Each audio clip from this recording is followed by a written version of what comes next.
Reality শোতে যা আমরা দেখে থাকি তা নাকি আগে থেকেই নির্ধারণ করা থাকে। ভোট থেকে শুরু করে কে প্রথম হবে সব নাকি পুনর্নির্ধারিত, যদিও এই অভিযোগ বহু পুরনো। আগেও অনেকেই এসব নিয়ে মুখ খুলেছেন, কেউ পক্ষে বলেছেন, আবার কেউ বা বিপক্ষে। এবার এই রিয়েলিটি শো নিয়ে বিস্ফোরক এক মন্তব্য করলেন বলিউডের প্রথম সারির গায়িকা সুনিধি চৌহান।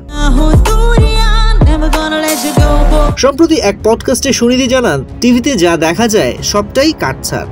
আমাকে বলা হতো এই প্রতিযোগীকে আগে এগিয়ে নিয়ে যেতে চাই, এর সম্পর্কে ভালো কিছু বলতে হবে। সুনিধি জানান, এই কাজে তিনি রাজি হননি। তাই রিয়েলিটি শো এর রিয়েল অর্থাৎ আসল বলে কিছু আছে তা একেবারেই মানতে চান না সুনিধি।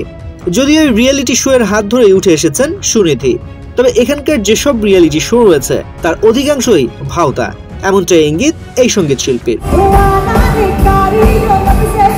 দিন যতই যাচ্ছে ততই বাড়ছে এসব রিয়েলিটি শোর সংখ্যা, অনেকেই উঠে আসছে সেই সব শোর মাধ্যমে। তবে যেসব প্রশ্ন অনেকেই ছুড়ে দিচ্ছেন তা হলো, সাময়িক জনপ্রিয়তা পেলেও তা কি ধরে রাখতে পারছেন তারা? অচিরেই হারিয়ে যাচ্ছেন অনেকেই। তাই সুনিধির সঙ্গে একমত অনেকেই। 13 বছর বয়সী হিন্দি ছবিতে প্রথম গান গাওয়ার সুযোগ পান সুনিধি। 1996 সালে মুক্তিপ্রাপ্ত শাস্ত্র ছবিতে গান গেয়েছিলেন কিশোরী সুনিধি। 1983 সালের 14 আগস্ট নয়াদিল্লিতে জন্ম এই শিল্পীর। 2000 সালে মুক্তি পাওয়া ফিজা ছবিতে মেহবুব মেরে গানটি গেয়ে জনপ্রিয় হয়েছেন সুনিধি।